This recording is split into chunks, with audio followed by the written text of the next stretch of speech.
అసెంబ్లీలో 100% చర్చ చేసినప్పుడు జవాబు చెప్పాలి. 100% ఒక మంత్రి హోదాలు ఉన్నప్పుడు ప్రశ్నిస్తారు.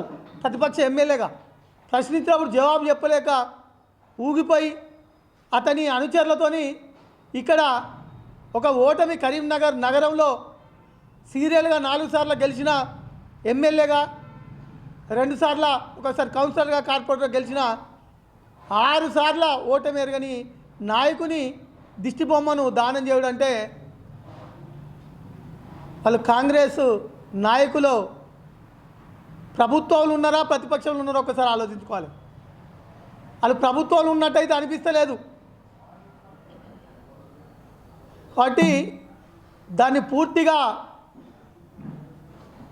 టీఆర్ఎస్ పార్టీ పక్షాన మా ఎమ్మెల్యే గారి దిష్టిబొమ్మ దానాన్ని పూర్తిగా వ్యతిరేకిస్తూ ఖండిస్తూ కాంగ్రెస్కు మా ఎమ్మెల్యే గారు బీసీ మంత్రిగా, గురుకులాలకు సంబంధించి కానీ సివిల్ సప్లై మంత్రిగా వారు చేసిన సేవలు ఈ తెలంగాణ ప్రజలందరికీ తెలుసు. కరీంనగర్ నగరాన్ని కోట్లాది రూపాయలు తీసుకొచ్చి అభివృద్ధి చేసిన నాయకుడు కాబట్టి 4 సార్లు గెలిపించారు. మరి 4 సార్లు ఓడిపోయిన నాయకుడు 4 సార్లు గెలిచిన నాయకుడి మీద మాట్లాడితే ఎంత విచిత్రమో మీరు ఒకసారి ప్రజలు ఆలోచించాలి. వారు గెలవడం జరిగింది. మొదటిసారి గెలిచిన వాళ్ళు మొదటిసారి గెలిచినట్టే అనడం జరుగుతుంది. మరి వాళ్ళ కార్యకర్తలు రెచ్చగొట్టి ఇక్కడ దిష్టి బొమ్మ దానం చేయడం చాలా బాధాకరం. ఒక అవినీతి మచ్చలేని నాయకుడు మా ఎమ్మెల్యే గంగుల కమలాకర్ గారు. కాబట్టి ఇలా బీఆర్ఎస్ పార్టీ పక్షాన కూడా వారికి తెలంగాణ చౌక్లో పాలాభిషేకం కూడా చేయడం జరుగుతుందని తెలియజేస్తూ, ఇంకో విషయం,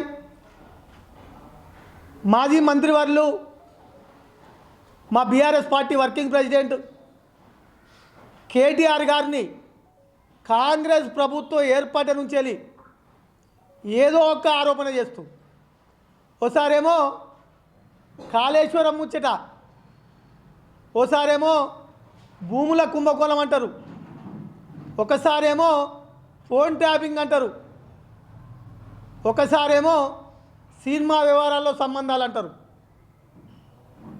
ఎక్కడికి ఏది కూడా నిరూపించకపోయారు. సంవత్సర కాలంలో వాళ్ళు ఇస్తా అన్న 6 గ్యారెంటీలు పక్కన పెట్టి కేసీఆర్, కేటీఆర్, రేవంత్ రెడ్డి గారు కానీ, రేవంత్ రెడ్డి ప్రభుత్వంలో ఉన్న వాళ్ళ క్యాబినెట్ మంత్రులు కానీ కేసీఆర్ను, కేటీఆర్ను జైలుకు పంపాలి. ఎందుకు పంపలే? తెలంగాణ తెచ్చినందుక? తెలంగాణను ఈ 10 సంవత్సరాల్లో భారతదేశ పటంలో ముందు స్థాయిలో ఉంచినందుక? కేంద్ర ప్రభుత్వం, బీజేపీ కేంద్ర ప్రభుత్వం గ్రామ స్థాయిలో ఉన్న గ్రామ పంచాయతీలకు అవార్డులు ఇచ్చినందుక? 20 లక్షల మెట్రిక్ టన్నుల నుంచి వెళ్ళి 1 కోటి మెట్రిక్ టన్నుల పంట పండించినందుక? 24 గంటల కరెంట్ ఇచ్చినందుక? రైతులకు నాణ్యమైన ఉచిత కరెంట్ ఇచ్చినందుక? తాగునీటి, సాగునీటిని ప్రజలకు కల్పించినందుక? దేనికి జైలుకు పంపాలి? అంటే నువ్వు ఏసీబీ కేసులా నువ్వు ఎమ్మెల్సీకి లంచం ఇచ్చి జైలుకైనందుకు ఇక నువ్వు కేటీఆర్ను, కేసీఆర్ను జైలుకు పంపించాలనే తప్ప మరి ప్రజలు కాంగ్రెస్ ప్రభుత్వాన్ని గెలిపించారు, కాంగ్రెస్కు మెజార్టీ ఇచ్చిర్రు, కాంగ్రెస్ ముఖ్యమంత్రి అయినాం, మేము ఇచ్చిన హామీలను అమలు చేయాలనే ఆలోచన మాత్రం లేదు. 6 గ్యారెంటీలు పక్కకెట్టి ఇప్పుడు చెప్పిన ఆరోపణలు ఒక్కటి నిరూపణ కాలేదు. ఇక ఈ రేస్కు సంబంధించి కేటీఆర్ గారు నిన్న ప్రెస్ మీట్లో క్లారిటీ ఇవ్వడం జరిగింది. సాక్ష్యాలతో సహా క్లారిటీ ఇచ్చిర్రు. నేను ఈ పేపర్ కూడా మనందరికీ ఇవ్వడం జరుగుతుంది. దీనిలో పూర్తి వివరాలు ఉన్నాయి. ఈ రేస్కి సంబంధించి హైదరాబాదు బ్రాండ్ను ప్రపంచ పటంలో నిలిపింది ఐటీ శాఖ మంత్రిగా ఉన్న మా వర్కింగ్ ప్రెసిడెంట్ కేటీఆర్ గారు. మరి స్పాన్సర్ల ద్వారా మిగతా హెచ్ఎండి ద్వారా జిహెచ్ఎంసి ద్వారా వారికే డైరెక్ట్ ట్రాన్స్ఫర్ చేసి డబ్బులు ట్రాన్స్ఫర్ చేసి ఇక్కడ ఈ రేసు చేసినందుకు హైదరాబాదు బ్రాండ్ ప్రపంచంలోనే హైదరాబాదు నగరం గురించి మాట్లాడుకునే పరిస్థితి తీసుకొచ్చింది మరి కేటీఆర్ గారు. అది 3 సంవత్సరాలు అగ్రిమెంట్ ఉంటుందని క్లియర్గా అగ్రిమెంట్కి సంబంధించిన పేపర్ కూడా కేటీఆర్ గారు చూపించడం జరిగింది. దానికే మొదటి సంవత్సరం 2023లో ఫిబ్రవరిలో జరిగినాక 2024 కూడా కంటిన్యూ చేయాలి. కాబట్టి దానికి స్పాన్సర్సు అప్పుడు ఎలక్షన్ టైం కాబట్టి స్పాన్సర్స్ను మళ్ళీ గవర్నమెంట్ వస్తుంది, స్పాన్సర్స్తో పెట్టియచ్చని మొదటిగా హెచ్ఎండిఏ ద్వారా నేరుగా ఆ సంస్థలకే చెక్కు ద్వారా పంపించడం జరిగిందని ప్రూఫ్తో సహా చూపించడం జరిగింది. అది కూడా మరి లంచం కిందికి యాంటీ కరప్షన్ కిందికి ఎట్లా వస్తుందో తెలంగాణ ప్రజలకు వివరించవలసిన అవసరం ఉంది.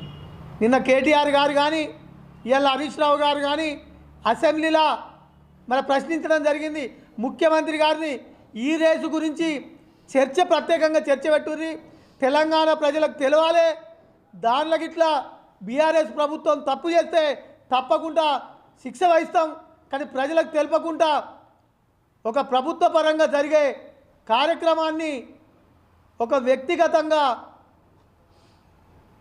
ఆరోపణ చేస్తూ అక్రమ కేసు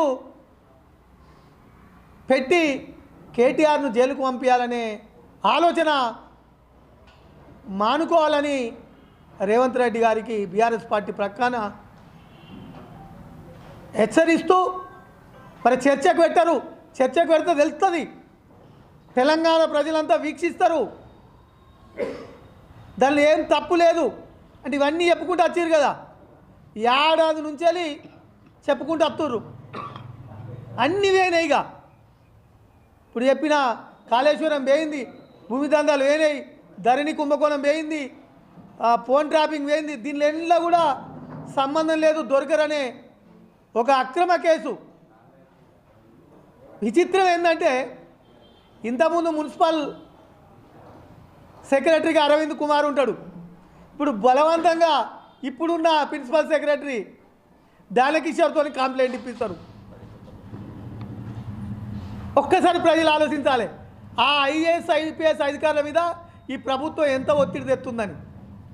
కేసులు పెట్టి జైలుకు పంపుడు కాదయా, కేటీఆర్ కేసీఆర్ చేసినట్టు ఇంకా మంచి పథకాలు తెలంగాణ ప్రజలకు ఇంకా సంక్షేమం కానీ అభివృద్ధి కానీ చేసి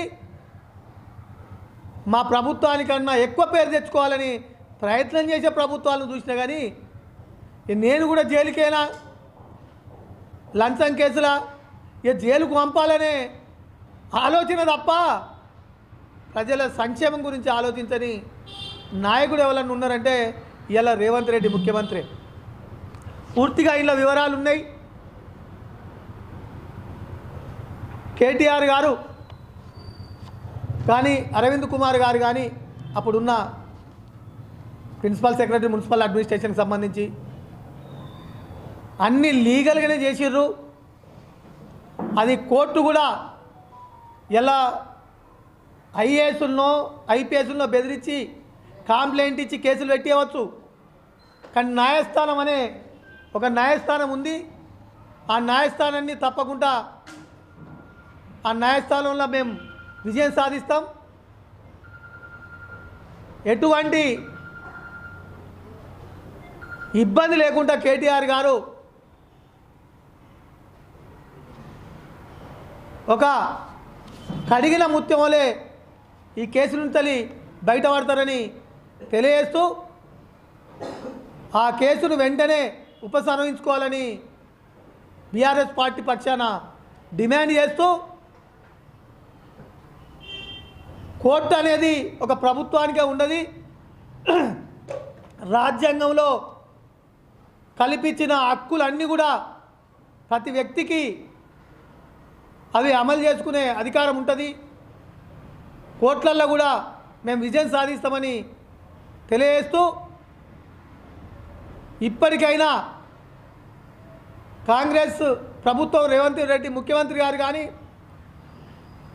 ఏడాది పాలనైంది మంత్రులు కానీ, ఇక కేసీఆర్ను కేటీఆర్ను తిట్టుడు, జైలుకు పంపిస్తానుడు బంద్ చేసి ఈ తెలంగాణ ప్రజలు ఏడాది నుంచి ఎదురు చూస్తున్న ఆ 2000 4000 చేసే పింఛను వెంటనే అమలు చేతుడు కానీ, మహిళలందరికీ దాదాపు 1 కోటి మంది మహిళలు, 1,50,00,000 మంది మహిళలు